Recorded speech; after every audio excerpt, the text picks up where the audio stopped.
नमस्कार दोस्तों। बहुत सारे बच्चों का मैसेज आया पिछले कुछ दिनों में कि सर कंसिस्टेंसी टूट गई है, डर लगने लगा है कि 2025 के अटेम्प्ट में क्या होगा, समझ में नहीं आ रहा कि अभी मेंस की तैयारी छोड़ दें, प्री की तैयारी स्टार्ट करें। प्री की तैयारी अभी देखो बहुत जल्दी होगा स्टार्ट करना। हम देखो कुछ एस्पेक्ट्स डिस्कस करें। देखो सबसे पहली बात, इस पूरी तैयारी में ना ये जो 2 महीने होते हैं ना, 2 या 3 महीने दिसंबर से पहले के, ये एक यूपीएससी एस्पायरेंट का ना रियल टेस्ट होता है। क्यों? क्योंकि देखो ये थोड़ा ना डल टाइम आता है, फेस्टिव सीजन आता है तो कॉम्प्लेसेंसी यूपीएससी एस्पायरेंट्स में कई बार आने लगती है कि हाँ थोड़े टाइम बाद तैयारी करेंगे, अभी समय है। लेकिन देखो अगर ये टाइम आपने वेस्ट कर दिया ना, अगर ये आने वाले 2-3 महीने आपने वेस्ट कर दिए तो यूं समझो तैयारी में आप पिछड़ जाओगे। तो मैं आपको बोलना चाहता हूं कि देखो आने वाले जो 2 महीने कम से कम, जनवरी से तो देखो बच्चों का ना मोटिवेशन आना स्टार्ट हो जाता है, नया साल स्टार्ट होता है। लेकिन फिर भी नया साल स्टार्ट होता है तो बच्चे एक गलती कर देते हैं कि प्री की तैयारी नए साल से स्टार्ट कर दी 1 जनवरी से। तो कहने का मतलब देखो ये है, आने वाले ये जो 3 से 4 महीने है ना, ये डिसाइड करेंगे आपके पास में कितना एज है इस 2025 के अटेम्प्ट में। क्योंकि देखो अभी बहुत सारे ऐसे बच्चे जिन्होंने मेंस लिखा है, अब वो फ्री है। एक तरफ वो अपने इंटरव्यू की प्रिपरेशन कर रहे हैं, इंटरव्यू का रिजल्ट तुरंत ही आएगा, अगर उनका नहीं होगा वो भी आपके कॉम्पिटिटर हैं। तो बात देखो ये है, इस टाइम पीरियड में आने वाले 3-4 महीनों में मोटिवेशन जो है बिल्कुल भी कम नहीं होने देना है। सबसे बेकार वाला टाइम होता है ये अक्टूबर, नवंबर, दिसंबर वाला। जनवरी से जैसा मैंने आपको बताया मोटिवेशन आ जाता है। और देखो बहुत सारे बच्चों को ना एक डाउट ये होता है, 2024 में प्री नहीं हुआ था तो अब उन्हें लगता है कि यार शायद 2025 में भी प्री नहीं होगा तो क्या करेंगे। और प्री की तैयारी करते हैं तो एक डर ये लगता है अगर प्री हो भी गया तो अगली 2025 में जो एग्जाम है 25 मई को है और अगस्त में मेंस, दोनों के बीच में टाइम सिर्फ 89 डेज का है। तो मतलब दोनों को, प्री और मेंस को, दोनों को कैसे एक साथ लेके चलें, इंटीग्रेटेड ढंग से दोनों की तैयारी कैसे करें। अब देखो बहुत सारे बच्चे ऐसे हैं जो लगातार कंसिस्टेंटली शेड्यूल बना के पढ़ रहे हैं। लेकिन जिन बच्चों के पास में अभी शेड्यूल नहीं है ना, जिन बच्चों के पास में अभी टारगेट नहीं है ना, उनको सबसे ज्यादा दिक्कत आ रही है। तो मैं आपको यह बोलना चाहता हूं कि अभी आने वाले 3-4 महीने जो है ना, उनके लिए अगर आप खुद से देखो शेड्यूल बना सकते हो तो बहुत बढ़िया है। शेड्यूल बना के आप पढ़िए, टारगेट बना के आप पढ़िए। अदरवाइज देखो PWOnlyS आपको एक शेड्यूल प्रोवाइड करता है।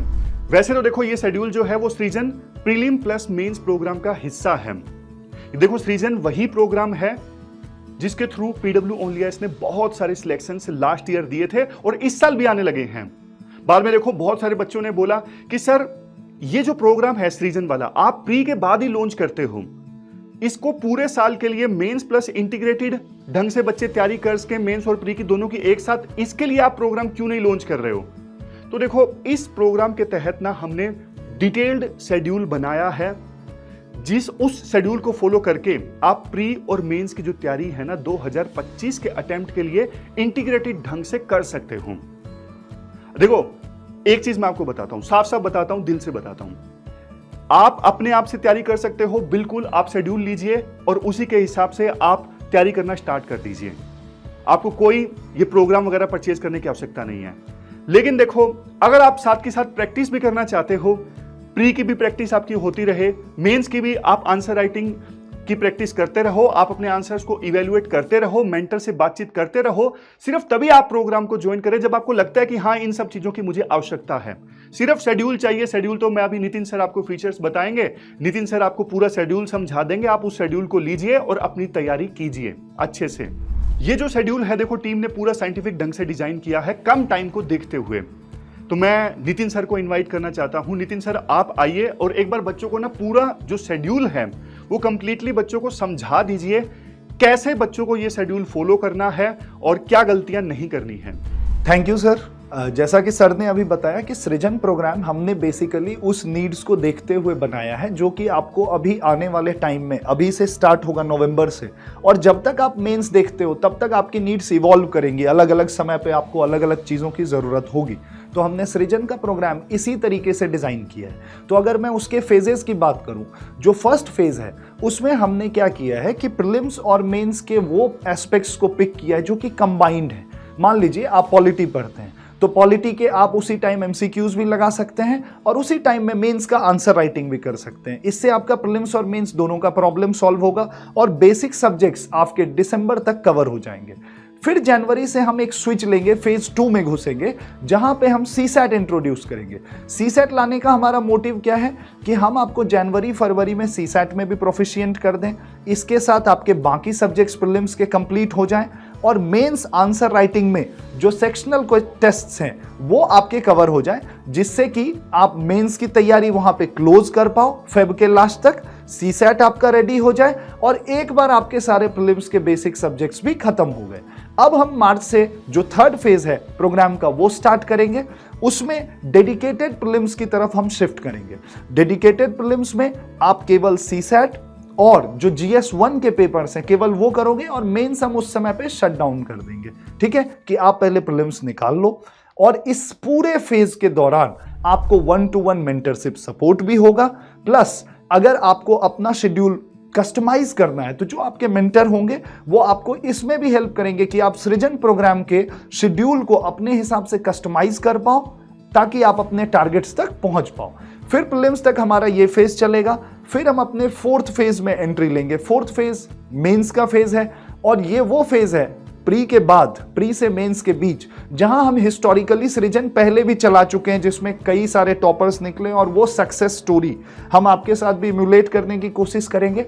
उसमें आपको क्या करा जाएगा कि आपको एक एक करके मेंस का सारा टॉपिक GS1 से लेके GS4 तक इंक्लूडिंग एसेस प्लस आपके मेंटरशिप गाइडेंस में जो लोग ऑलरेडी मेंस लिख रखे हैं और उसमें हम कोशिश करेंगे कुछ प्रीवियसली सिलेक्टेड कैंडिडेट्स को भी लाने की जो आपको मेंटरशिप में गाइड कर सके और ये आपको लेके जाएंगे जब तक आपका सिलेबस 2 इटरेशन ले लेता है। मेन से पहले आपका पूरा सिलेबस 2 बार हम कवर कराने की कोशिश करेंगे और उसके बाद जो 5th फेज आता है वो है सिमुलेटर फेज, जिसमें आपका सिलेबस 2 बार कंप्लीट हो चुका है। अब आपके सारे पेपर कंबाइंड आपको 1 या 2 बार प्रैक्टिस करने मिलेगा। हम तो 2 बार देंगे अपने साइड से, बट कई बच्चे उस पॉइंट पे दोनों बार नहीं अटेम्प्ट कर पाते हैं, तो आप एक बार भी करोगे तो एक तरह से एग्जाम एनवायरनमेंट आपके लाइफ में रिपीट हो जाएगा। तो सृजन प्रोग्राम इस तरीके से 5 फेजेस में डिजाइंड है जो आपके अलग अलग स्टेजेस के नीड्स को कवर करता है, केटर करता है। तो फाइनली आप 5 फेजेस में आपका पूरा शेड्यूल कवर हो गया। पूरे शेड्यूल में आपका सिलेबस कवर हो जाएगा। 4 इटरेशन हम सिलेबस का करेंगे, वो इसी तरीके से डिजाइंड है साइंटिफिकली। किसी पॉइंट्स पे टारगेट को ऐसा नहीं रखा गया है जो एकदम इजी हो। हम चाहते हैं कि बच्चों को इम्यूलेट कराए वो प्रेशर और एंजाइटी भी जो एग्जाम में आता है। तो शुरू के फेजेस में हम आपको थोड़ा हल्का लोड देंगे और जैसे जैसे आप रेडी होते जाएंगे, शेड्यूल को ऐसे डिजाइन किया गया है कि आप पे थोड़ा प्रेशर भी बने, ताकि आप वो प्रेशर हैंडल करना भी सीखो कि यार लोड ज़्यादा है, उसमें भी पढ़ के आना है, परफॉर्म भी करना है। जो शेड्यूल है वो आपको डिस्क्रिप्शन में मिल जाएगा, प्रोग्राम के डिटेल्स भी आपको डिस्क्रिप्शन में मिल जाएंगे, आप उसको देखें। ठीक है, हमारे साथ जुड़े और हम आपको गाइड करेंगे पूरे तैयारी तक। आपको सिलेक्शन तक ले जाना ही हमारा काम है। Thank you.